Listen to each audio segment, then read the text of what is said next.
ทุกจริงจริงนั้นหรือทุกครั้งนั้นแหละนาสภาพไม่คงที่เปลี่ยนไปตลอดเวลาคิดไปคิดมากายารอท่าแต่ทุกข้อสามต่อไปเรียกว่าทุกในอริยสัจเป็นทุกรูปนามกายใจทุกในขันธ์ห้ายิ่งทุกหนึ่งทุกสองทุกสามทุกโอ้ทุกสามกอง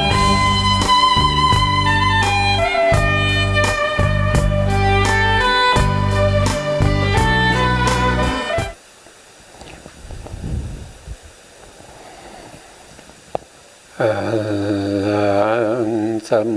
มาสัมพุทโธภะคะวะพุทธังภะคะวันตังอภิวาเทมิสวากขาโตภะคะวะตาธัมโมธัมมังนามัสสามิสุปฏิปันโนภะคะวะโตสาวกสังโฆสังฆังนามามินะโมตัสสะภะคะวะโตอะระหะโตสัมมาสัมพุทธัสสะนะโมตัสสะภะคะวะโตอะระหะโตสัมมาสัมพุทธัสสะนะโมตัสสะภะคะวะโตอะระหะโตสัมมาสัมพุทธัสสะสัมมา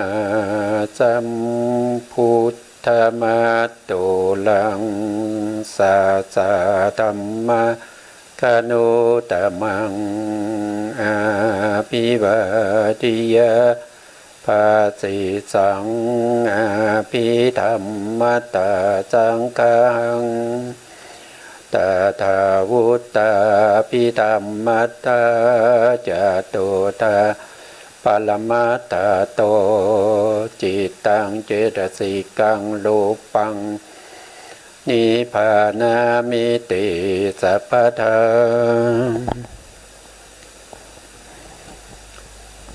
ขอกราบนมัสการพระมหาเถระพระสังฆาธิการพระเถรานุเถระและขอสวัสดีท่านผู้ฟังและผู้ชมทุกท่านที่ติดตามในรายการพระไตรปิฎกลอยฟ้าในเนื้อหาของพระอภิธรรมนะครับครั้งนี้ก็เป็นครั้งที่4นะครับในเรื่องของสมุจยสังคหะอยู่ในปริเฉดที่7นะครับเรามาถึงปริเฉดที่7แล้วนะก็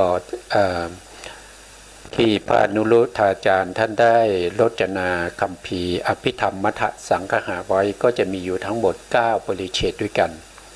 นะครับ9ปริเฉดด้วยกันที่เราศึกษามาแล้วก็จะมีตั้งแต่ปริเฉดที่1ปริเฉดที่2ปริเฉดที่3ปริเฉดที่6นะครับแล้วตอนนี้เรากำลังศึกษาในปริเฉดที่7นั่นก็รวมแล้วก็เป็น5ปริเฉดด้วยกันนะครับที่เรายังไม่ได้ศึกษาแล้วก็ยังไม่ได้เข้าไปเกี่ยวข้องนั่นก็คือปริเฉดที่4นั่นคือเรื่องของวิถีจิตนะครับวิถีจิตแล้วก็วิถีรูปรูปก็มีวิถีเหมือนกันนะจิตก็มีวิถีนะอันนั้นอยู่ในปริเฉดที่4ส่วนปริเฉดที่5ก็จะศึกษาในเรื่องของกรรมจตุกะเรื่องของกรรมนะครับกรรมทั้งหมดมีอยู่ทั้งหมด16อย่างด้วยกันนะกรรมนะครับแล้วก็ภูมิจตุกะนะครับเรื่องของภพภูมินะแล้วก็ปฏิสนธิจตุกะก็เรื่องของการเกิดแล้วก็มรณุจตุกะก็จะเป็นเรื่องของความตายนะครับมันนี้อยู่ในปริเฉดที่5เรียกว่าวิมุตตสังคหะก็คือสภาวธรรมที่พ้นไปจากวิถีนะครับพ้นไปจากวิถีอันนี้ก็เป็นปริเฉดที่4กับที่5 ส่วนปริเฉดที่เหลืออีก2ปริเฉดนั่นก็คือปริเฉดที่8กับปริเฉดที่9ปริเฉดที่8เนี่ยก็คือเราจะศึกษาในเรื่องของปฏิจจสมุปบาทนะครับปฏิจจสมุปบาทอยู่ในปริเฉดที่8นะครับส่วนปริเฉดที่9ก็จะศึกษาในเรื่องของวิปัสสนานะครับแล้วก็เรื่องของสมถะนะครับสมถะก็คือเรื่องของการทำให้จิตสงบนะครับทำยังไงนะครับเราจะได้ฌานนะทำยังไงเราจะได้ฤทธิ์นะครับอภิญญาอะไรพวกนี้นะครับเราจะทำยังไงก็อยู่ในปริเฉดที่9นะครับอันนี้ก็คือทั้งหมด9ปริเฉดเนี่ยก็คือเป็นอภิธรรมมัทธสังฆาที่พระอนุรุทธาจารย์ท่านได้รจนาไว้ตั้งแต่พศ900หลังจากพระพุทธองค์ปรินิพพานไปแล้ว900ปีนะครับประมาณนั้นนะเราก็ศึกษามาตั้งแต่นั้นจนถึงปัจจุบันนี้นะครับปัจจุบันนี้ก็ยังใช้อภิธรรมมัทธสังฆาเป็นตำราในการศึกษาเรื่องของพระอภิธรรมนะครับก่อนที่เราจะไปเข้าสู่การเปิดกุญแจเข้าไปในพระไตรปิฎกซึ่งเป็นปิฎกที่3คือพระอภิธรรมปิฎกนะครับถ้าเราไม่ได้ศึกษาอภิธรรมมัทธสังฆาซึ่งเป็นอรรถกถาชั้นที่2ถ้าเราพูดถึงพระไตรปิฎกชั้นต่อมาก็คืออรรถกถาอภิธรรมมัทธสังฆานี่อยู่ในชั้นอรรถกถาเป็นตัวที่อธิบายข้อความต่างๆในพระไตรปิฎกนะครับท่านก็จะรจนาให้พวกเราเนี่ยได้ศึกษาได้เข้าใจโดยง่ายนะครับเมื่อเราเข้าใจทั้ง9ปริเฉดแล้วเนี่ยเราสามารถที่จะไปเปิดอภิธรรมปิฎกได้นะครับสามารถที่จะศึกษาแล้วก็เกิดความรู้ความเข้าใจได้นะครับแต่ที่เราศึกษากันอยู่ที่อภิธรรมโชติกะวิไลนะครับหรือที่เราเรียกว่าอชวเนี่ยท่านก็จะมีคัมภีร์ที่นอกเหนือจากอภิธรรมมัทธสังฆะเพิ่มเติมเข้ามานะครับเพื่อให้นักศึกษาทั้งหลายเนี่ยเกิดความแตกฉานเกิดความรู้ความเข้าใจในสภาวะของธรรมทั้งหลายนะครับก็จะมีเพิ่มขึ้นมานั่นก็คือเราจะเรียนในชั้นจุฬาเอกนะจุฬาเอกก็คือเรื่องของมาติกานะครับเรื่องของธรรมสังคณีก็จะพูดถึงติกามาติกาเรื่องของกุศลธรรมากุศลธรรมาพยากตาธรรมาพวกนี้นะซึ่งพระอนุรุทธาจารย์ท่านไม่ได้รจนาในส่วนนี้ไว้นะเราก็ได้รับอานิสงส์มาจากพระอาจารย์โชนะครับพระอาจารย์โชหรือพระอาจารย์สัทธรรมโชติกะนะครับซึ่งเป็นชาวพม่านะครับซึ่งท่านได้เดินทางเข้ามาเผยแผ่พระอภิธรรมในประเทศไทยตั้งแต่พศ2492ประมาณนั้นนะครับประมาณ2492นะครับท่านก็บุกเบิกในเรื่องของการวางหลักสูตรในเรื่องของจัดชั้นเรียนออกเรื่องของปัญหาต่างๆให้นักศึกษาได้ทำกันนะครับเราก็ใช้ทั้งหมดที่เราศึกษาอยู่ที่เราใช้อยู่เนี่ยก็ได้พระอาจารย์โชท่านเป็นผู้ที่จัดระเบียบนะครับจัดระเบียบของการศึกษาพระอภิธรรมเอาไว้นะครับถ้าไม่มีพระอาจารย์โชเนี่ยไม่รู้ว่าประเทศไทยเราจะได้ศึกษาพระอภิธรรมหรือเปล่านะครับก็ไม่รู้เหมือนกันเพราะว่าประเทศไทยเราเนี่ยช่วงก่อนที่ช่วงที่พระอาจารย์โชเข้ามาพูดง่ายๆนะครับก็มีการต่อต้านกันเยอะนะครับไม่ว่าจะเป็นท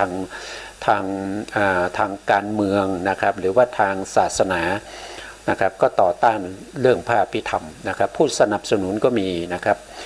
ผู้สนับสนุนก็มีผู้ต่อต้านก็มีนะครับก็เป็นเรื่องที่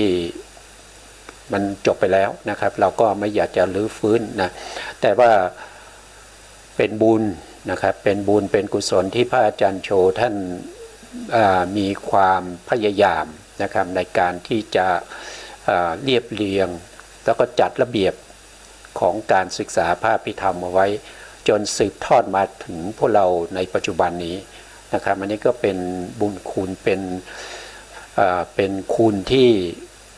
เราจะลืมไม่ได้นะครับเราจะลืมไม่ได้นะครับเราเรียนพระอภิธรรมเราก็น่าจะรู้จักนะครับบุคคลที่สำคัญนะครับก็คือหนึ่งก็คือพระอนุรุทธาจารย์นะครับซึ่งเป็นผู้รจนาในเรื่องของอภิธรรมมัทธสังคหะที่สองนะครับที่สองก็คือพระอาจารย์โชนะครับธรรมจริยะนะครับท่านเป็นชาวพม่านะครับท่านมาช่วยในการวางหลักสูตรพระอภิธรรมในประเทศไทยนะครับก่อนหน้านั้นก็ไม่มีการศึกษาเล่าเรียนนะครับพระอาจารย์โชเป็นผู้ที่เข้ามาจัดระเบียบวางหลักสูตรเอาไว้นะครับเราก็ได้ศึกษามาจนทุกวันนี้นะครับแล้วก็ท่านก็มรณภาพไปก่อนนะครับที่จะรจนาคัมภีร์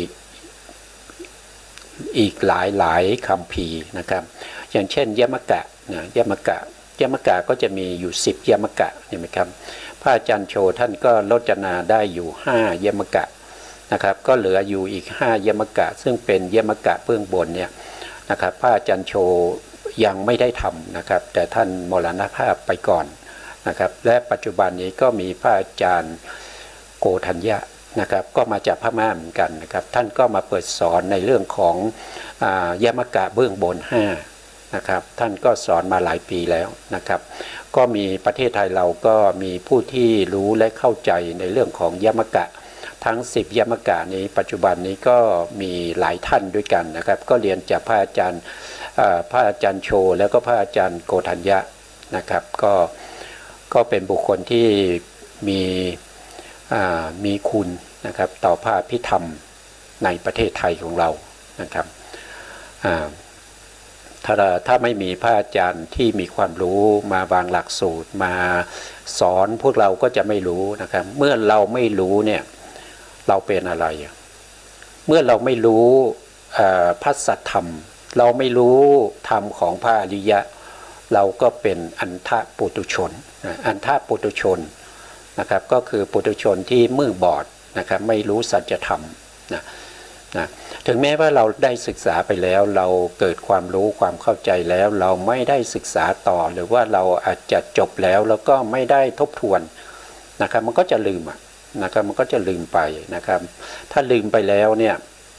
มันจะรื้อฟื้นก็ยากนะครับแต่ถ้าเราศึกษาอยู่บ่อยๆทำความเข้าใจในสิ่งที่เรายังไม่เข้าใจนะครับก็ถามผู้รู้ผู้เข้าใจได้นะครับก็ทำให้เราเนี่ยมีความรู้ความเข้าใจในเรื่องของพระสัทธรรมของพระพุทธเจ้านะครับแล้วก็สามารถที่จะนำไปประยุกต์ใช้ในชีวิตประจำวันเราได้นะครับไม่ว่าจะเป็นเรื่องของพระวินัยนะครับเรื่องของพระสูตรแล้วก็เรื่องของพระอภิธรรมเราก็ประยุกต์ใช้ได้นะครับถ้าเรื่องของพระวินัยเนี่ยนะครับเวลาเราศึกษาเราก็จะศึกษาโดยการส่วนใหญ่แล้วก็จะเพ่งอักขระนะครับก็ดูที่อักขระที่ท่านได้บัญญัติเอาไว้นะอันนี้ก็เป็นพระวินัยนะครับแต่ถ้าเราเรียนพระวินัยไม่ดีนะครับก็จะกลายเป็นบุคคลที่ทุศีลนะท่านบอกว่าอย่างนั้นถ้าศึกษาพระวินัยไม่ดีจะเป็นบุคคลที่ทุศีลแต่ถ้าศึกษาพระวินัยดีจะเป็นบุคคลที่ได้เขาเรียกว่าวิชา3นะก็จะได้วิชา3นะครับท่านว่าอย่างนั้นนะถ้าเป็นพระสูตรเนี่ยเวลาเราศึกษาเนี่ยเราต้องศึกษาเราต้องดูที่เจตนารมณ์ของพระสัมมาสัมพุทธเจ้าที่ทรงแสดงพระสูตรนี้เพื่ออะไรนะครับต้องดูที่เจตนานะครับเมื่อศึกษาพระสูตรไม่ดีนะครับก็จะทำให้เป็นบุคคลที่เป็นมิจฉาทิฏฐินะท่านบอกอย่างนั้นนะเป็นบุคคลที่เป็นมิจฉาทิฏฐิศึกษาพระสูตรไม่ดีเป็นมิจฉาทิฏฐิถ้าศึกษาพระสูตรดีก็จะเป็นบุคคลที่ได้ปฏิสัมภิทานะครับท่านว่าอย่างนั้น นะครับแต่ถ้าเป็นพระอภิธรรมเนี่ยเวลาเราศึกษาเนี่ยเราดูที่ไหนนะครับเราต้องดูที่สภาวธรรมนะพระอภิธรรมเนี่ยศึกษาต้องดูที่สภาวธรรมนะครับถ้าศึกษาไม่ดีก็จะกลายเป็นบุคคลที่ฟุ้งซ่านนะครับท่านบอกว่าจะเป็นบุคคลฟุ้งซ่านถ้าศึกษาพระอภิธรรมไม่ดีนะครับถ้าศึกษาดีก็จะได้เขาเรียกว่าเป็นปฏิสัมภิทาสี่นะครับปฏิสัมภิทาสี่ถ้าเราศึกษาเราก็ดูว่าเราศึกษาอะไรนะครับจะศึกษาปิฎกที่หนึ่งเป็นพระวินัยปิฎกนะครับแล้วรายละเอียดเขามียังไงนะจะศึกษาในเรื่องของพระสูตรนะครับสุตตันตปิฎกนะครับดูว่าจะเป็นยังไงแล้วก็มาศึกษาพระอภิธรรมก็จะดูว่าพระอภิธรรมแตกต่างกับพระสูตรแล้วก็พระวินัยอย่างไรนะครับที่เรียกว่าเป็นสภาวะนะครับวันนี้นะครับก็เราก็ศึกษาในเรื่องของปฏิจจสมุปโทษทีนะครับสมุจจยสังคหะนะครับซึ่งอยู่ในปริเฉดที่7ซึ่งปริเฉดที่7เนี่ยเป็นปริเฉดที่สืบต่อมาตั้งแต่ปริเฉดที่1นะครับเพราะปริเฉดที่7เนี่ยท่านจะพูดถึงวัตถุธรรม72ประการวัตถุธรรม72ประการนั้นก็คือรวมตั้งแต่ปริเฉดที่1นะครับปริเฉดที่1ในเรื่องของจิตนะครับสภาวะธรรมของจิตก็คืออารัมมณวิชานนะนั่นคือรู้อารมณ์อยู่เสมออันนั้นคือสภาวะธรรมที่เราเรียกว่าเป็นวัตถุธรรมจิตทั้งหมดมีสภาวะธรรมหนึ่งก็คือรู้อารมณ์นะครับเกิดขึ้นต้องรู้อารมณ์เสมอไม่มีอารมณ์จิตจะเกิดไม่ได้นะครับมันจะเป็นอย่างนั้นลักษณะเขาเป็นอย่างนั้นสภาวะเขาเป็นอย่างนั้นนะครับอันที่สองก็ได้แก่เจตสิกอยู่ในปริเฉดที่สองเรียกว่าเจตสิกสังคหะก็จะศึกษาอะไรก็ศึกษาในเรื่องของสภาวธรรมของเจตัวทีครับ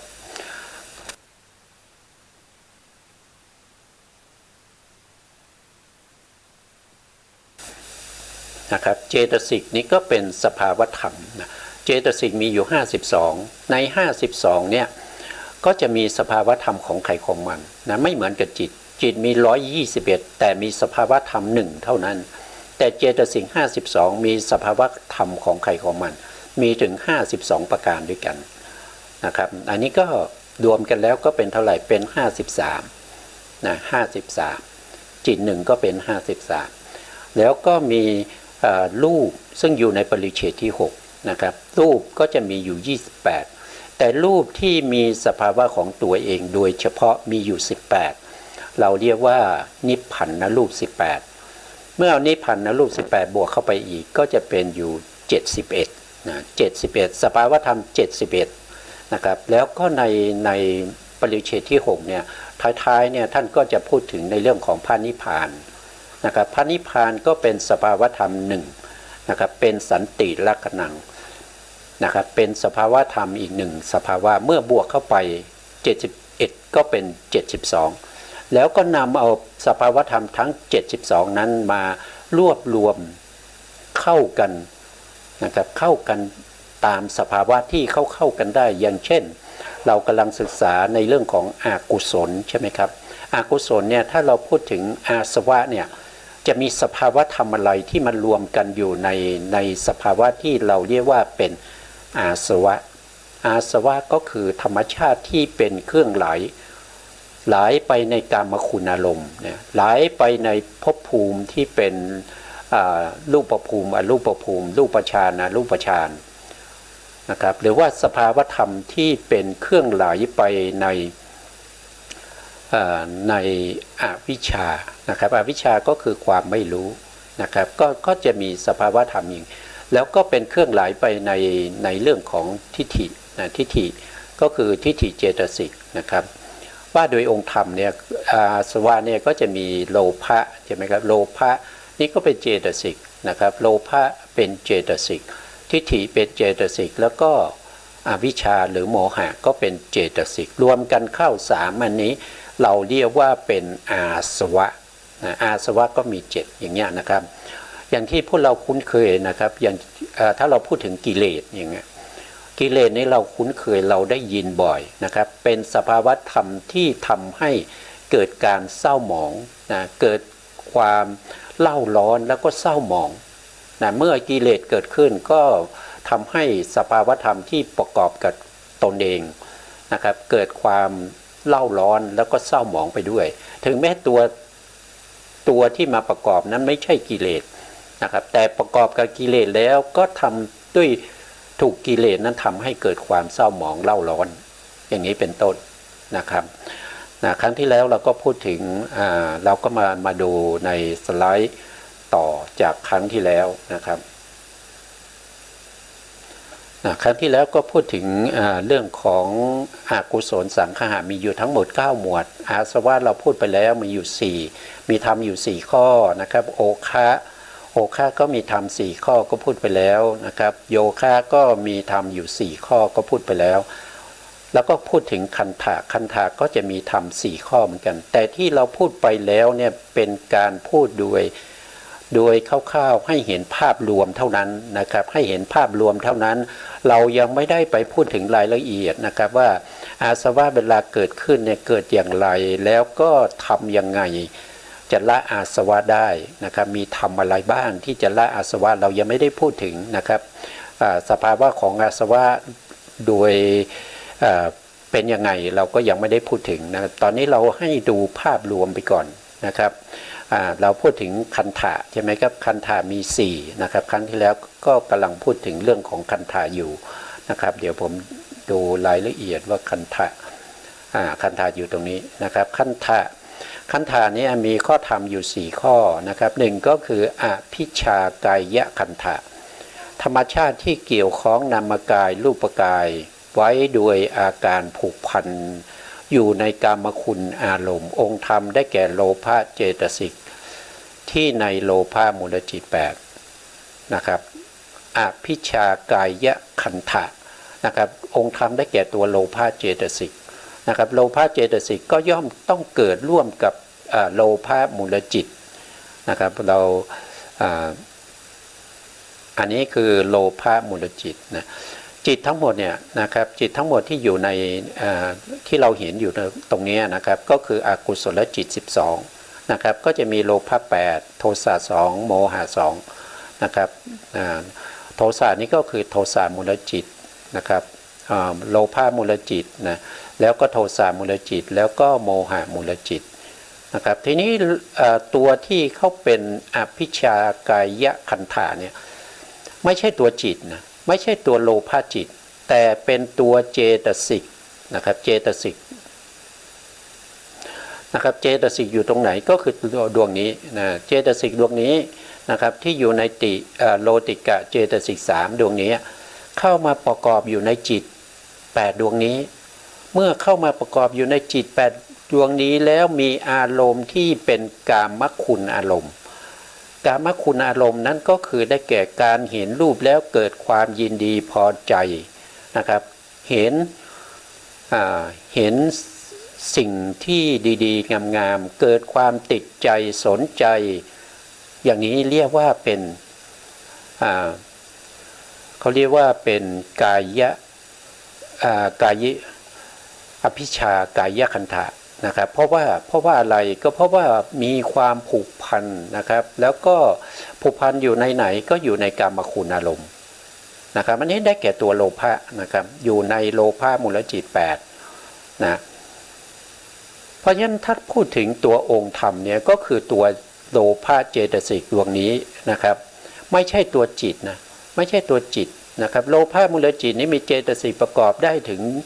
ทั้งหมดได้ถึง22นะ22ดวงด้วยกันนะครับถ้าว่าโดยโลภะมูลจิตเนี่ย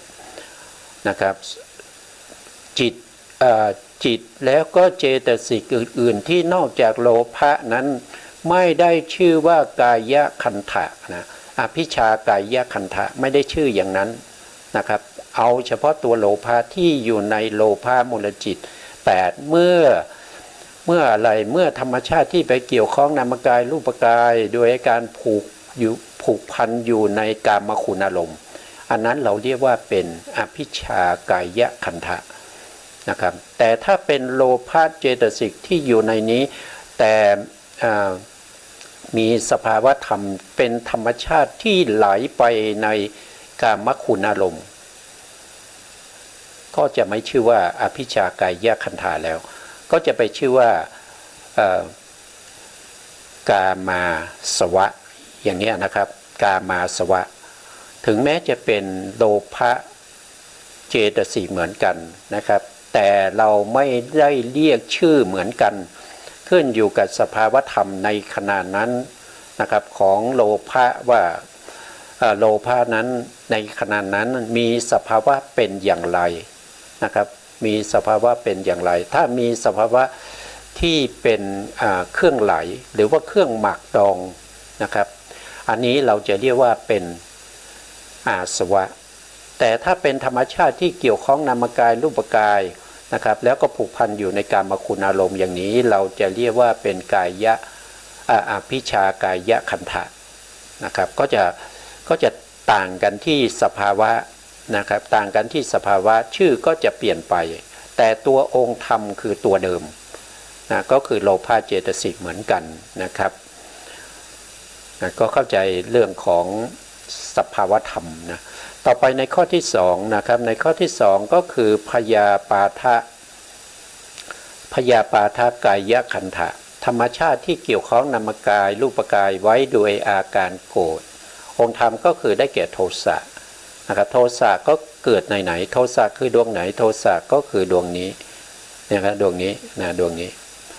โทสะดวงนี้ไปเกิดที่ไหนก็ไปเกิดในโทสะมูลจิตสองนะไปเกิดอยู่ในโทสะมูลจิตสองเมื่อเกิดอยู่ในโทสะมูลจิตสองแล้วเกิดการเห็นนะครับหรือว่าเกิดการได้ยินก็ตามนะเมื่อเกิดการเห็นการได้ยินแล้วก็ไม่มีโยนิโสไม่มีสตินะครับก็ทำใ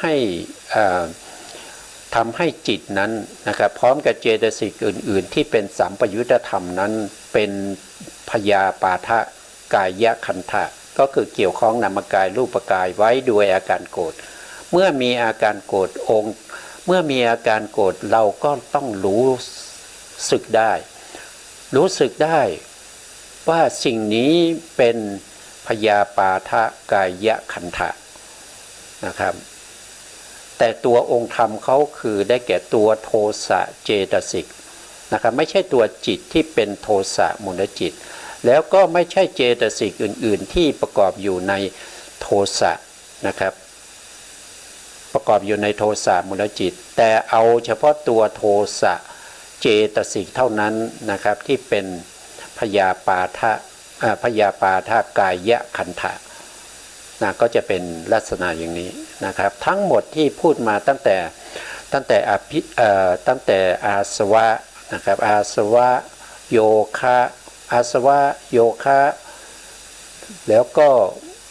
โอคะนะครับอาสวะโอคะโยคะก็มีสภาวะเป็นอย่างนี้เหมือนกันนะเป็นอย่างที่ผมพูดนี้เหมือนกันนะครับเขาไม่ได้เป็นตัวจิตเขาเป็น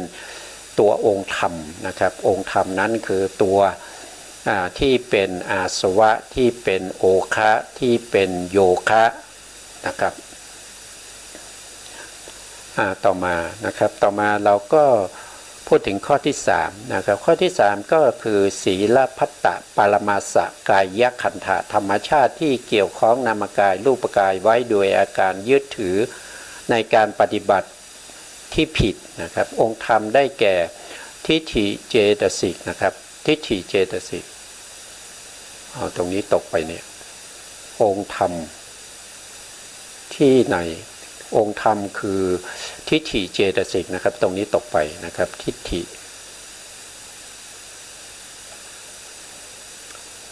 องค์ธรรมคือทิฏฐินะครับทิฏฐิเจตสิกนะครับทิฏฐิเจตสิกที่ในทิฏฐิคตะสัมปยุตตจิต4นะครับที่อยู่ในทิฏฐิคตะสัมปยุตตจิต4นะครับก็อยู่ในไหนก็อยู่ในนี้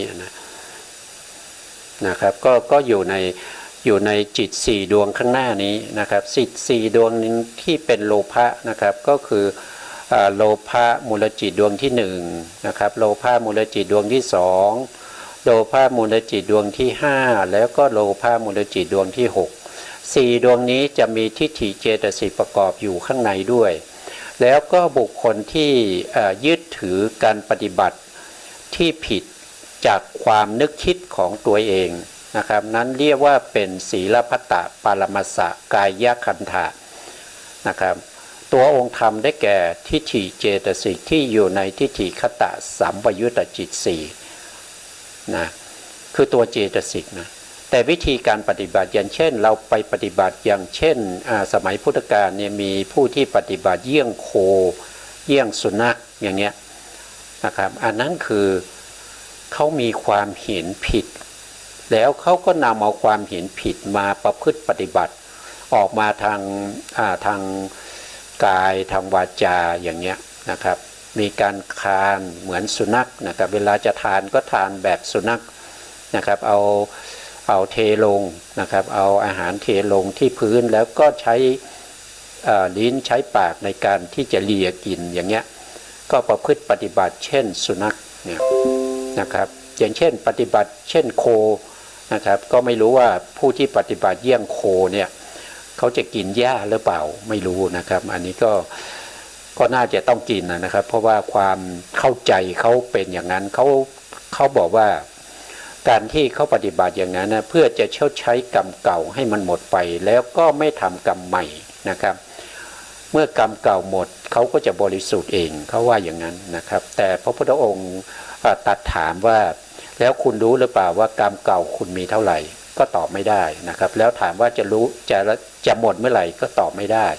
นะครับเพราะฉะนั้นพระพุทธองค์ก็ตรัสว่านะครับผู้ที่ปฏิบัติเยี่ยงโค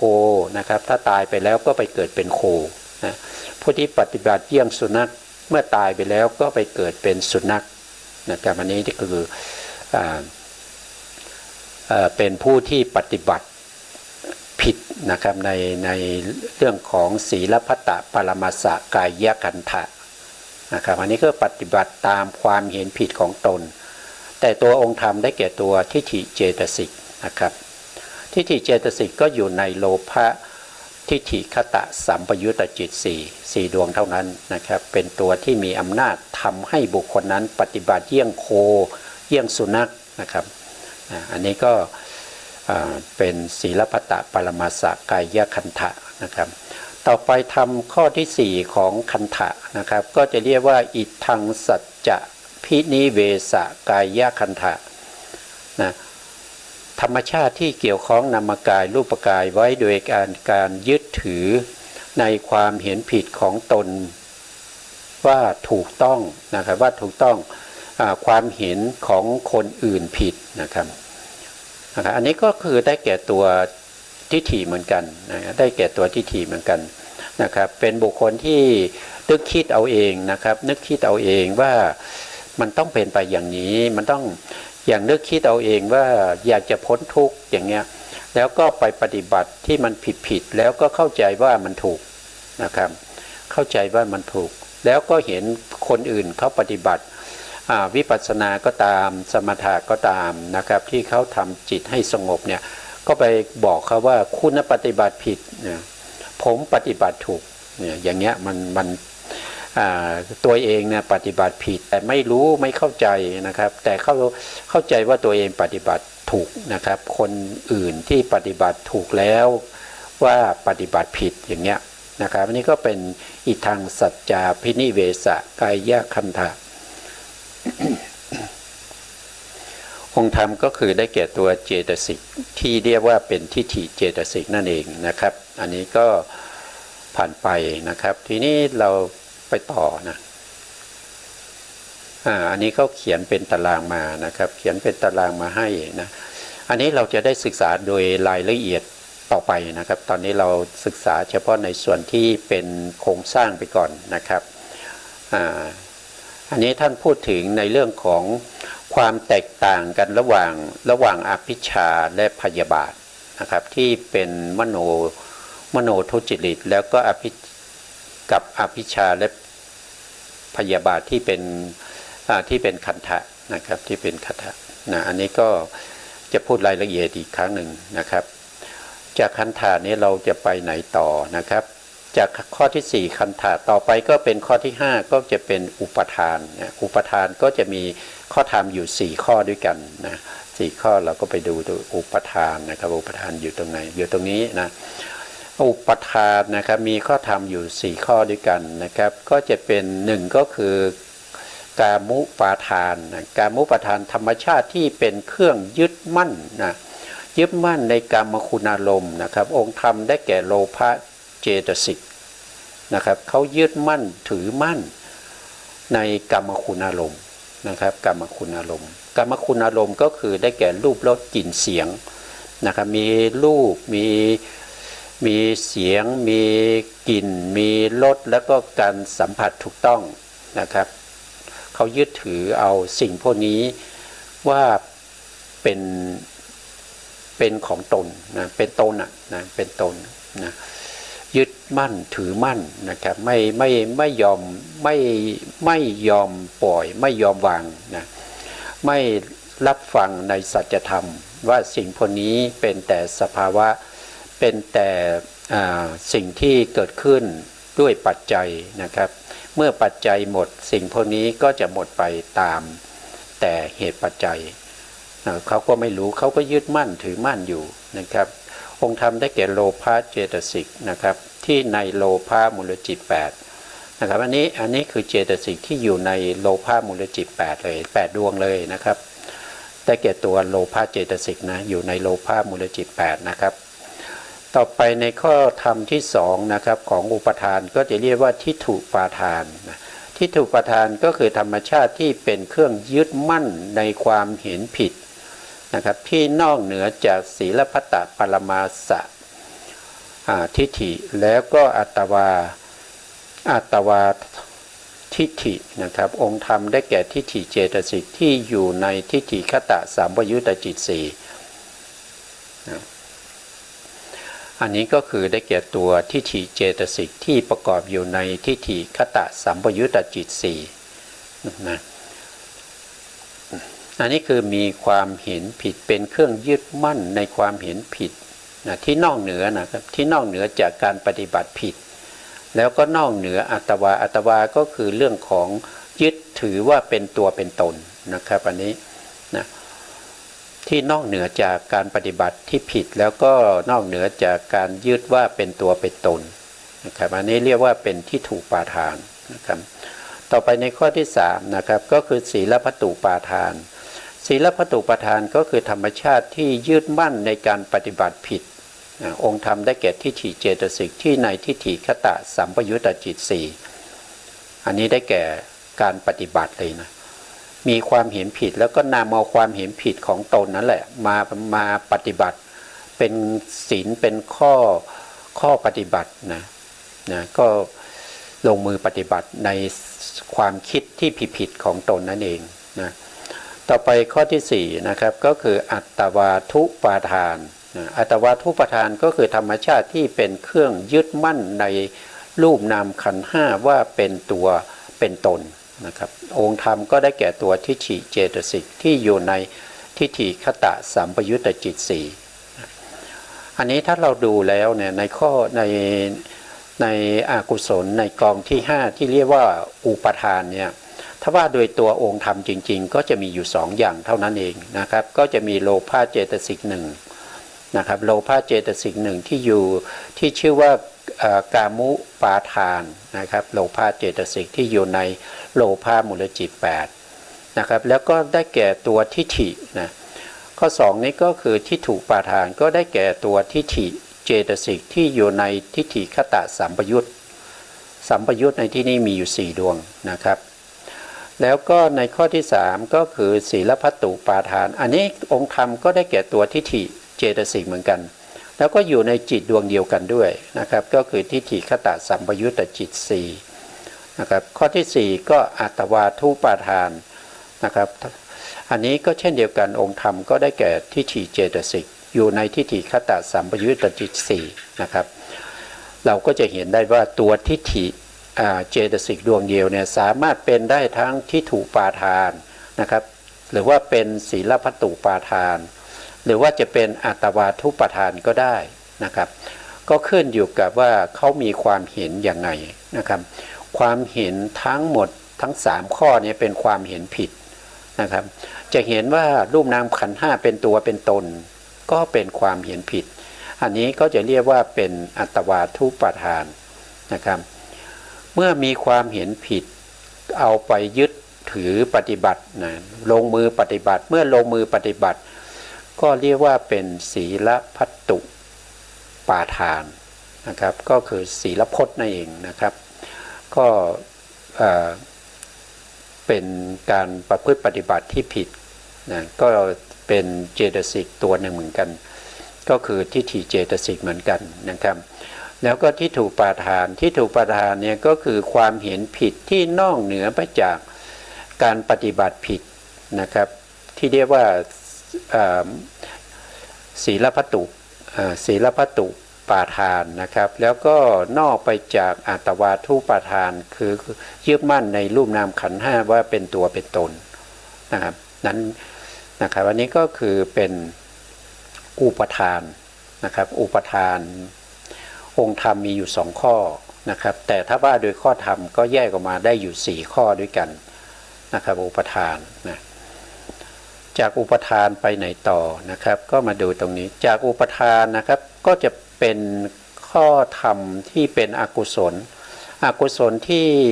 เป็นกองที่6นะครับก็จะมีอยู่6อย่างด้วยกันนะมี6ข้อนะเรียกว่านิวรณ์นะครับนะนิวรณ์อกุศลที่กองนี้เราจะเรียกว่าเป็นนิวรณ์นะครับนิวรณ์นะเดี๋ยวนะครับอยู่ตรงไหนเอ่ยนะครับอยู่ตรงนี้นะนิวรณ์นะครับก็จะมีอยู่6นะครับ1ก็คือกามฉันทานิวรณ์นะครับกามฉันทานิวรณ์ธรรมชาติที่เป็นเครื่องกั้นความดีคือความพอใจในกามคุณอารมณ์นะครับองค์ธรรมก็ได้แก่โลภะเจตสิกที่อยู่ในโลภะมูลจิต8นะครับกามฉันทะนี่ก็เป็นเรื่องของความพอใจนะครับพอใจเป็นตัวที่ไปกั้นความดีนะครับอย่างเวลาที่เรากำลังเจริญในเรื่องของสมาธิอยู่นะครับแล้วจิตเราก็ฟุ้งซ่านไปเจอกับอารมณ์ที่เราชอบใจนะอารมณ์ที่เราชอบใจนั้นก็จะเรียกว่าเป็นกามฉันทานิวรณ์นะครับอันนี้ฟุ้งออกไปนะครับไปพบกับอารมณ์ที่น่ายินดีพอใจนะครับคิดถึงใครคนใดคนหนึ่งนะครับก็ฟุ้งออกไปคิดถึงปุ๊บมันก็จะเป็นตัวที่มาปิดกั้นเราก็จะเรียกว่าเป็นกามฉันทานิวรณ์นะครับหรือว่าบางทีเราได้เห็นนะเราได้เห็นในสิ่งที่เราชอบใจอย่างเงี้ยเราก็ติดใจเราก็ไม่ยอมที่จะปฏิบัติละเราก็จะไม่ปฏิบัตินะครับถึงเวลามาเราก็ไม่เข้าปฏิบัติเราก็ไปชม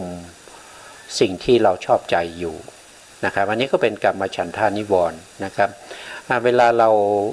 สวดมนต์ไหว้พระก็เหมือนกันนะครับก็จะมีกามฉันทานิวรณ์สิ่งที่เราพอใจเนี่ยมันก็จะเวียนเข้ามาในความคิดในความคิดของเรานะครับนะพอมันเข้ามาปุ๊บเนี่ยเราชอบใจเนี่ยจิตเราก็จะไปหาสิ่งนั้นนะสิ่งที่เราชอบใจนะครับก็จะทำให้เราเนี่ยไม่สามารถที่จะปฏิบัติสมาธินะครับหรือว่าเจริญวิปัสสนาก็ไม่ได้นะครับหรือว่าจะสวดมนต์ก็สวดผิดถูกนะครับก็จะเป็นลักษณะอย่างนี้นะครับกามฉันทานิวรณ์ก็คือเป็นสภาวะที่มีความยินดีพอใจในกามคุณอารมณ์ทั้งหลายนะครับเป็นตัวที่กั้นความดีนะครับที่เรากำลังประพฤติปฏิบัติอยู่นะครับให้เสียหายไปนะบางทีในการปฏิบัติของเราเนี่ยเมื่อเราปฏิบัติเรานั่งปฏิบัติไปเนี่ยเรื่องของสมาธิเมื่อจิตมันรวมตัวกันนะครับเกิดความรู้สึกได้ถึงการรวมตัวของสภาวธรรมนะก็ทำให้เราเนี่ยเกิดความยินดีติดนะครับติดอะไรติดสภาวธรรมนั้นพอติดสภาวธรรมนั้นมันก็ทำให้เราเนี่ยปฏิบัติไม่ก้าวหน้านะเมื่อเรามานั่งสมาธิเมื่อไหร่ จิตรวมตัวกันเมื่อไหร่ก็เกิดความรู้สึกยินดีพอใจในสภาวะของการรวมตัวของจิตนะรวมตัวของสมาธินะ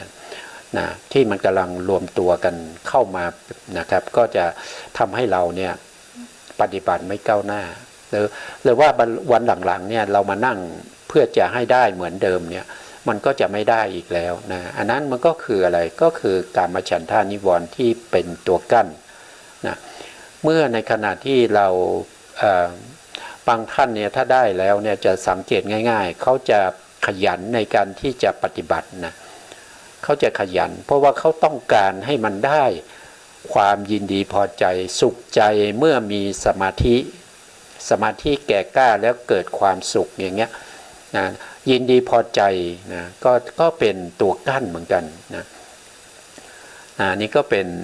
กามฉันทะนะครับกามฉันทานิวรณ์นะบางคนเนี่ยนะครับเคยได้มาแล้วนะครับแล้วก็ออกจากสมาธินั้นนะครับไม่รู้ว่าจะเป็นอุปจารสมาธิหรือว่าเป็นมิจฉาสมาธิหรือว่าเป็นฌานก็แล้วแต่เขาจะชอบใจนะเพราะว่ามันจะมีความสงบมาเป็นความสุขนะครั้งหลังๆเนี่ยเขาก็จะพยายามที่จะเข้าบ่อยๆนะครับแต่ว่าถ้าเกิดว่าบางวันเนี่ยเวลาไปนั่งสมาธิแล้วจิตไม่รวมตัวกันสักทีนะครับจิตทำยังไงก็ไม่รวมตัวก็เกิดเป็นธรรมข้อที่สองนะครับก็คือเรียกว่าเป็นพยาปาทะนิวรณ์นะครับก็คือความโกรธไม่พอใจในสภาวะที่ตัวเองได้ประสบในวันนั้นในขณะนั้นนะอันนี้ก็เป็นเครื่องกั้นความดีนะครับเป็นเครื่องกั้นให้เราไม่ได้สมาธินะครับไม่ได้อย่างวันก่อนๆอย่างเงี้ยนะครับพยาปาทะนิวรณ์เนี่ย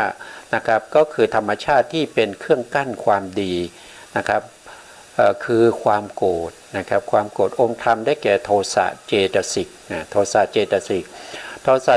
กก็จะเกิดร่วมกับโทสะมูลจิต2นะเกิดร่วมกับโทสะมูลจิต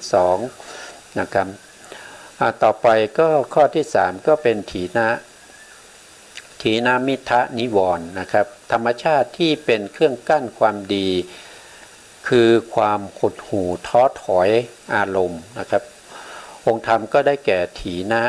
เจตสิกแล้วก็มิทะเจตสิกที่อยู่ในอกุศลที่เป็นสสังขาริกกับจิตนะสสังขาริกนี้ก็คือจิตที่ต้องมีการชักชวนนะจิตที่มีการชักชวนนะเราไปดูนะครับเราก็มาดูตรงนี้นะครับจิตที่เรียกว่าเป็นสสังขาริกเนี่ยมีอยู่ทั้งหมด5ดวงด้วยกันนะ5ดวงก็คือได้แก่โลภะมูลจิตดวงที่2นะดวงที่2นี้จะเป็นสสังขาริกนะครับแล้วก็ข้ามมาดวงที่4นะดวงที่4ก็เป็นสสังขาริกนะแล้วก็ดวงที่5นะดวงที่6นะครับดวงที่6ก็เป็นสัตสังขาริกนะเป็นโลภะนะครับแล้วก็ข้ามมาดวงที่8นะดวงที่8ก็เป็นสัตสังขาริกในโลภะมูลจิตเนี่ยมีจิตที่เป็นสัตสังขาริกอยู่4ดวงด้วยกันนะ4ดวงด้วยกันแล้วก็ยังมีอีกดวงหนึ่งนะครับอยู่ในโทสะมูลจิตนะครับก็คือโทสะมูลจิตดวงที่2นะดวงที่2ก็เป็นสัตสังขาริกเหมือนกันนะครับนะก็จะมีอยู่5ดวงนะครับ5ดวงนี้เวลาเกิดขึ้นเนี่ยจะต้องมีการชักชวนนะครับมีการชักชวนให้เกิดนะครับเขาจะเกิดเองธรรมชาติเกิดเองไม่ได้นะครับต้องมีการชักชวนนะไม่เหมือนกับโลภะมูลจิตดวงที่1ที่เป็นอสังขาริกก็คือไม่มีการชักชวนนะครับลักษณะนี้เขาเกิดขึ้นเองได้นะครับแต่ถ้าเป็นสัตสังขาริกเนี่ยมีกำลังอ่อนต้องมีการชักชวนให้เกิดขึ้นการชักชวนก็จะมีการชักชวนด้วยวาจาการชักชวนด้วยอิริยาบถต่างๆนะครับการชักชวนด้วยทางใจก็มีนะครับก็คือมีการกระตุ้นให้เขาเกิดขึ้นนั่นเองนะอันนี้ก็เวลาเขาเกิดขึ้นแล้วนะครับเมื่อเขาเกิดขึ้นแล้วยังมีกำลังยังอ่อนอยู่เนี่ยถีนมิทะเนี่ยก็จะเข้ เข้าประกอบด้วยนะเวลาถีนมิทะเข้าประกอบด้วยก็จะทำให้จิตพวกนี้ที่เป็นสัตสังขาริกเนี่ยนะครับเกิดความรู้สึกท้อถอยนะครับท้อถอยหดหู่นะครับซึมนะครับไปไม่กระจับกระเฉงนะครับเกียจค้านนะแล้วก็เกิดความง่วงเหงาหานอนได้นะครับอันนี้เป็นสภาวธรรมของถีนมิทะนิวรณ์นะครับถีนมิทะนิวรณ์ทำให้เกิดความเกียจค้านทำให้เกิดความง่วงเหงาหานอนหดหู่ท้อถอยนะครับอันนี้เป็นถีนมิทะนิวรณ์นะครับเป็นเจตสิกอยู่2ดวงนะครับต่อไปข้อที่4นะครับข้อที่4ก็เป็นอุทธัจจะกุกุจจะนิวรณ์นะครับเมื่อกี้ตรงนี้พิมพ์ผิดนะตรงนี้พิมพ์ผิดนะครับข้อที่4นะครับอุทธัจจะกุกุจจะนิวรณ์นะครับอุทธัจจะก็เป็นเจตสิกดวงหนึ่งนะครับตรงนี้อุทธัจจะนี่เป็นเจตสิกดวงหนึ่งนะครับเนี่ยตัวนี้เป็นเจตสิกดวงหนึ่งนะครับแล้วก็กุกุจจะก็เจตสิกอีกดวงหนึ่งนะแต่เอามารวมกันในข้อที่4นะครับก็เป็นอุทธัจจะกุกุจจะนิวรณ์นะครับเป็นธรรมชาติที่เป็นเครื่องกั้นความดีคือความฟุ้งซ่านความฟุ้งซ่านนี้เป็นอุทธัจจะนะครับเป็นอุทธัจจะนะแล้วก็รำคาญใจก็เป็นเจตสิกที่เป็นสภาวธรรมของกุกุจจะนะครับของกุกุจจะนะครับเมื่อรวมกันก็จะเป็นความฟุ้งซ่านรำคาญใจองค์ธรรมได้แก่อุทธัจจะเจตสิกที่ในอกุศลจิต12นะอุทธัจจะนี้เขาเป็นจิตเขาเป็นเจตสิกที่ประกอบกับเขาเป็นเจตสิกที่เราเรียกว่าอยู่ในกลุ่มของโมหะเจตสิกนะเพราะโมหะเจตสิกเนี่ยเขาจะเกิดร่วมกับจิตที่เป็นอกุศลทุกดวงเพราะฉะนั้นอุทธัจจะก็จะเกิดร่วมกับอกุศลและจิตทั้ง12ดวงเลยนะครับอุทธัจจะนี่ก็คือความฟุ้งซ่านเรารู้ได้ด้วยการที่เราทำสมาธิเราก็จะเห็นว่าจิตของเราเนี่ยมันจะฟุ้งออกไปนะครับหรือว่าเจริญวิปัสสนาก็ตามนะจิตของเราก็ฟุ้งออกไปนะครับหรือว่าเราไหว้พระสวดมนต์นะจิตเราก็ฟุ้งออกไปนะครับอันนี้ก็เป็นอุทธัจจะนะครับส่วนกุกุจจะนี่ก็คือความรำคาญนะครับความรำคาญใจนะครับเมื่อกุกุจจะเกิดขึ้นเนี่ยก็จะทำให้เรารู้สึกว่ามันรำคาญใจในกุศลธรรมที่เรายังไม่ได้ทำนะหรือว่าอกุศลธรรมที่เราทำไปแล้วนะครับก็จะมีความรำคาญใจไม่ชอบนะก็จะทำให้การเจริญวิปัสสนาหรือว่าการเจริญสมถะนะครับหรือว่าการไหว้พระสวดมนต์ของเราเนี่ยจะมีปัญหาได้นะครับนะว่าไปแล้วตัวที่เป็นกุกุจจะเจตสิกเนี่ยก็จะอยู่ในโทสะมูลจิต2นะอยู่ในโทสะมูลจิต2ส่วนอุทธัจจะนี่ก็จะอยู่ในอกุศลจิตทั้ง12เลยนะครับต่อไปในข้อที่5ที่เป็นนิวรณ์นะครับก็เรียกว่าวิจิกิจฉานิวรณ์นะครับธรรมชาติที่เป็นเครื่องกั้นคือความลังเลสงสัยในสิ่งที่ควรเชื่ออันนี้ควรเชื่อแต่ไม่เชื่อนะครับควรเชื่อแต่ไปลังเลสงสัยอย่างเช่นถ้าเราพูดถึงอย่างเช่นพระพุทธองค์ทรงตรัสรู้อริยสัจสี่ได้ด้วยพระองค์เองอย่างเงี้ยเราก็สงสัยว่าจริงหรือที่พระพุทธองค์ท่านตรัสรู้เองไม่มีอาจารย์เนี่ยเป็นไปได้หรือว่าท่านตรัสรู้อริยสัจสี่จริงๆหรือนะครับพระพุทธเจ้าเนี่ยท่านมีสัพพัญญุตญาณท่านสามารถที่จะแสดงฤทธิ์ต่างๆนะครับในการห่อเหินเดินอากาศในการที่จะแสดงอิทธิฤทธิปาฏิหาริย์ที่เป็นยมกะที่เป็นคู่กันได้จริงหรืออย่างเงี้ยก็สงสัยสิ่งพวกนี้เป็นสิ่งที่เราไม่ควรสงสัยนะครับเราควรจะเชื่อแต่เราไม่เชื่อเราสงสัยนั่นก็เป็นวิจิกิจฉานิวรณ์ที่มาคอยกั้นนะครับกั้ กั้นอะไรก็คือกั้นที่ผมพูดไปก็คือกั้นในเรื่องของเขาเรียกว่าตถาคตโพธิศรัทธานะครับก็ไม่เกิดตถาคตโพธิศรัทธาไม่เกิดความที่จะปฏิบัติให้ได้ซึ่งได้มาซึ่งคุณงามความดีก็จะไม่ทำแล้วนะครับไม่ทำแล้วก็จะไม่ได้ไม่ได้คุณธรรมต่างๆนะครับองค์ธรรมก็คือได้แก่วิจิกิจฉาเจตสิกนะครับที่ในวิจิกิจฉาสัมปยุตตจิตอันนี้ก็เป็นก็อยู่ในจิตดวงเดียวเท่านั้นนะครับวิจิกิจฉาวิจิกิจฉาก็คือเจตสิกดวงนี้เจตสิกดวงนี้แต่ก็ไปเกิดร่วมกับจิตไปเกิดร่วมกับจิตดวงไหนก็เกิดกับจิตที่เป็นโมหะโมหะมูลจิตดวงที่หนึ่งเขาเกิดเฉพาะดวงนี้ดวงเดียวนะครับดวงอื่นเขาไม่เกิดวิจิกิจฉาไม่เกิดดวงอื่นนะครับเกิดเฉพาะดวงนี้ดวงเดียวนะครับต่อไปหมดแล้วนะครับข้อที่6ข้อที่6ก็คืออวิชชานิวรณ์อวิชชานิวรณ์ก็คือธรรมชาติที่เป็นเครื่องกั้นความดีคือความหลงความโง่นะครับไม่รู้ตามความเป็นจริงไม่รู้สภาวธรรมทั้งหลายได้แก่โมหะเจตสิกที่ในอกุศลจิต12นะครับอวิชชานี้คือความไม่รู้8อย่างนะครับ8อย่างก็เราก็จะไว้พูดกันในครั้งต่อไปนะครับเพราะวันนี้เวลาหมด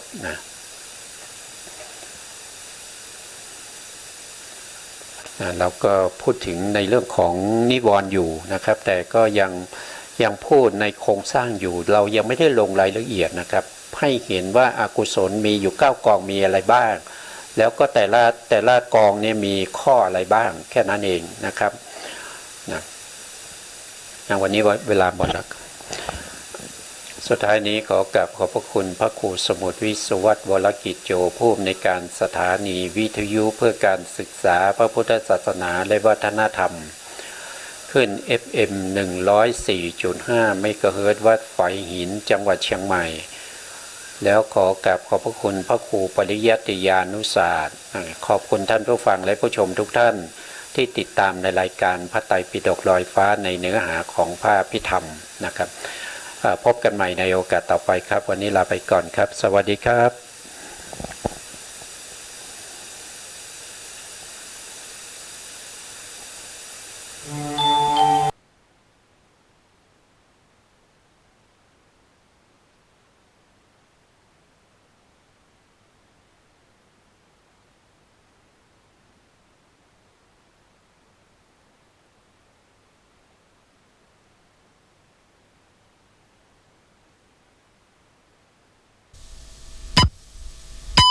19 นาฬิกา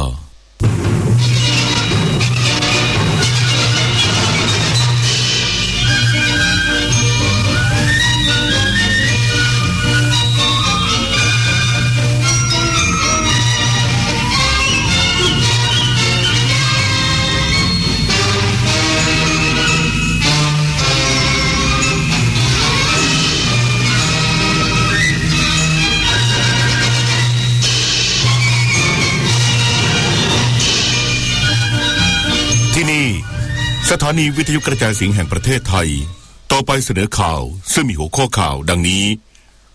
พระบาทสมเด็จพระเจ้าอยู่หัวมีพระบรมราชโองการโปรดเกล้าโปรดกระหม่อมแต่งตั้งนายนุรักษ์มาประณีตเป็นองคมนตรีกองโรคติดต่อทั่วไปขอให้ประชาชนยังคงปฏิบัติตามมาตรการด้านสาธารณสุขเข้มงวดแม้จะมีการผ่อนปรนให้ดำเนินการบางกิจการได้เพื่อป้องกันไม่ให้โรคโควิด -19 กลับมาระบาดอีกรอบนายกรัฐมนตรีญี่ปุ่นขยายการประกาศสถานการณ์ฉุกเฉินทั่วประเทศออกไปจนกระทั่งถึงวันที่31พฤษภาคมนี้ต่อไปเป็นรายละเอียดของข่าวพระบาทสมเด็จพระเจ้าอยู่หัวมีพระบรมราชโองการโปรดเกล้าโปรดกระหม่อมแต่งตั้งนายนุรักษ์มาประณีตเป็นองคมนตรีพระบาทสมเด็จพระปรมินทรรามาธิบดีศรีสินธรมหาวชิราลงกรณ์วชิรเกล้าเจ้าอยู่หัวมีพระบรมราชโองการโปรดเกล้าโปรดกระหม่อมให้ประกาศว่าตามที่ทรงพระกรุณาโปรดเกล้าโปรดกระหม่อมแต่งตั้งองคมนตรีตามประกาศลงวันที่2ตุลาคมพุทธศักราช2561แล้วนั้น บัดนี้ทรงพระราชดำริเห็นเป็นการสมควรแต่งตั้งองคมนตรีเพิ่มขึ้นอาศัยอำนาจตามความในมาตรา 10 และมาตรา 11 ของรัฐธรรมนูญแห่งราชอาณาจักรไทยพุทธศักราช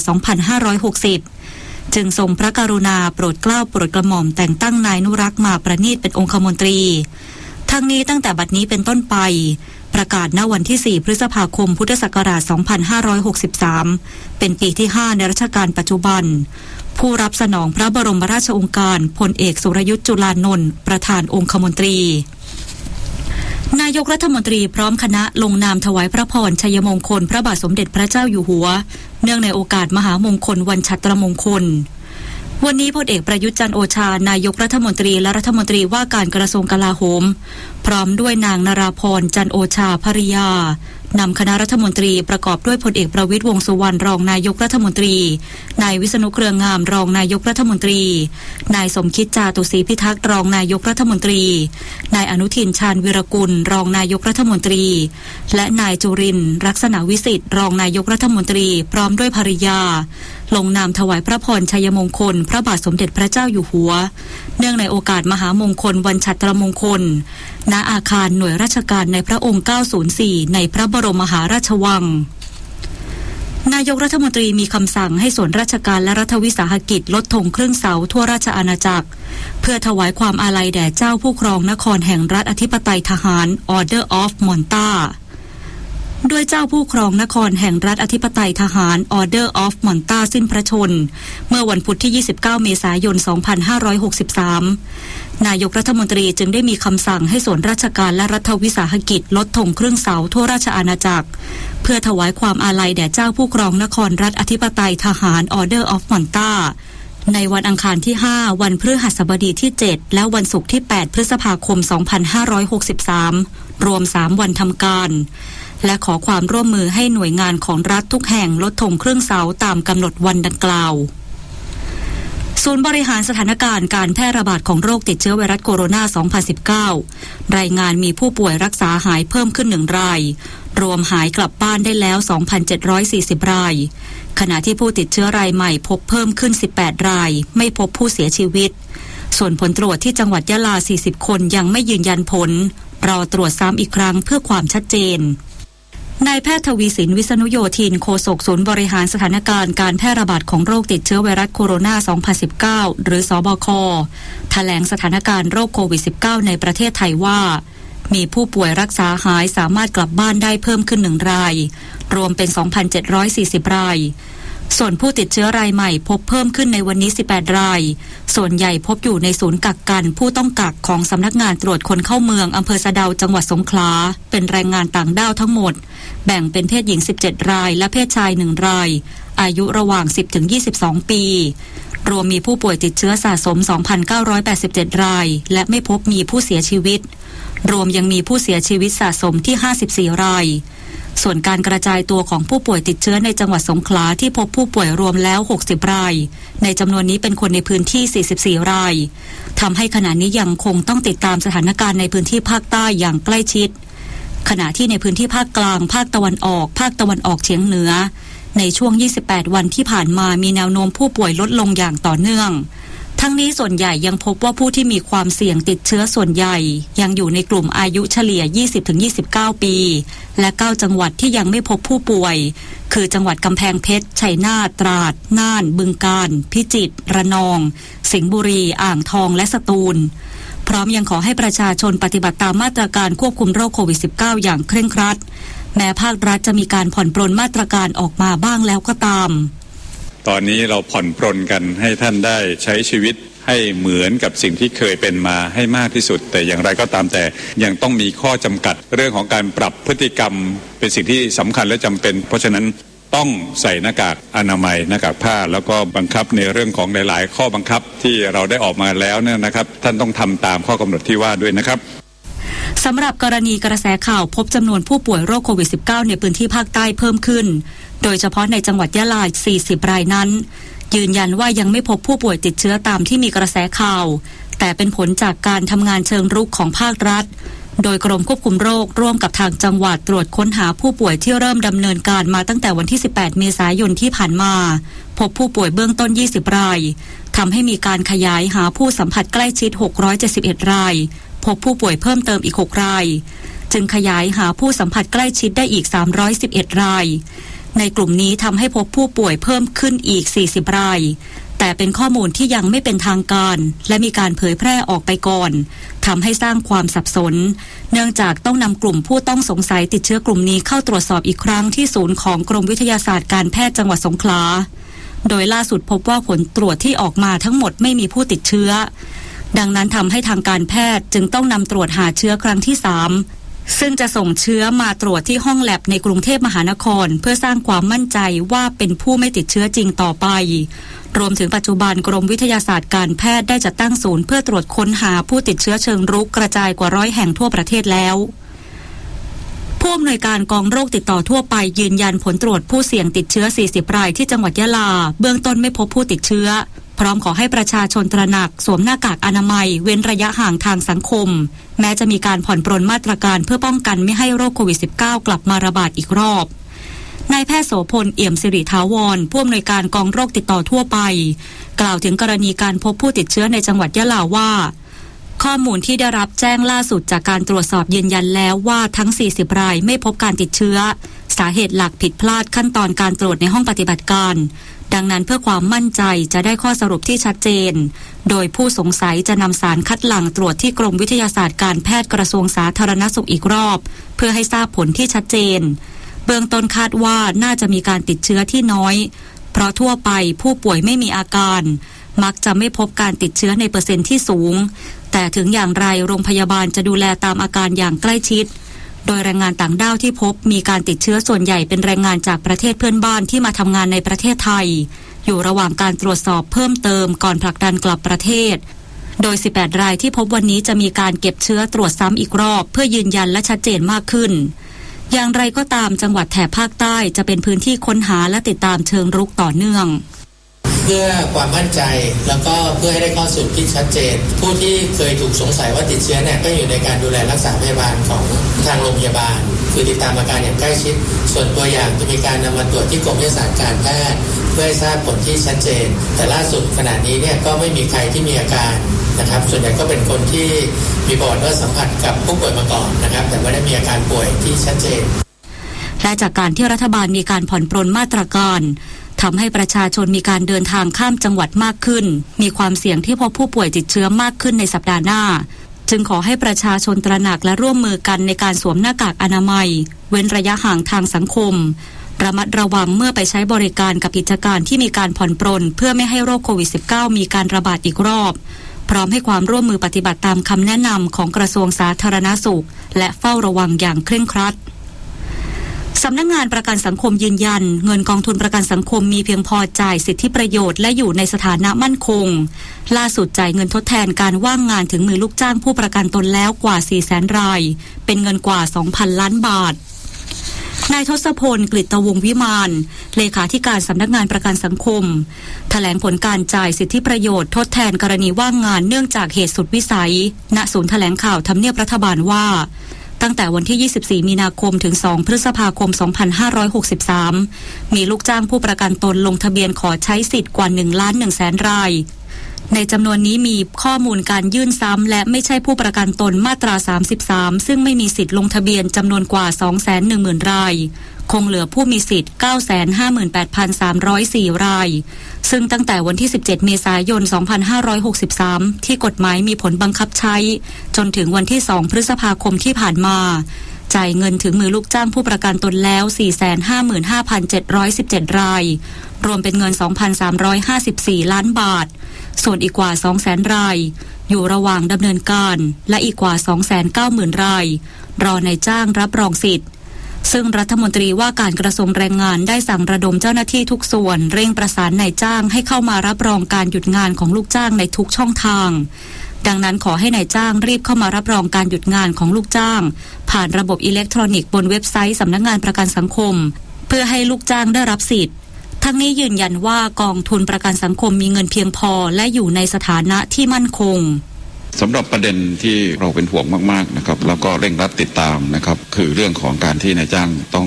ยื่นรับรองนะครับก็อยากให้เสร็จภายในอาทิตย์นี้ครับก็ฝากความหวังแล้วก็ขอความร่วมมือนายจ้างทุกท่านด้วยนะครับเปิดงานมาแล้วนะครับวันพรุ่งนี้รีบดำเนินการเลยครับเราจะได้เร่งดำเนินการวินิจฉัยเร่งดำเนินการตัดจ่ายเร่งดำเนินการให้ลูกจ้างได้ใช้สิทธิ์นะครับเพราะว่ายิ่งรอนานวันไปลูกจ้างผู้ประกันตนก็เดือดร้อนนะครับกรมการขนส่งทางบกออกมาตรการเพิ่มเติมสำหรับการเดินทางข้ามเขตพื้นที่จังหวัดด้วยรถโดยสารสาธารณะต้องปฏิบัติตามมาตรการป้องกันโรคโควิด -19 อย่างเคร่งครัด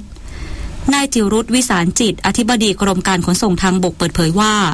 แม้ขณะนี้รัฐบาลจะมีการผ่อนคลายมาตรการบังคับใช้อำนาจตามพรก.บริหารราชการในสถานการณ์ฉุกเฉินแล้วก็ตาม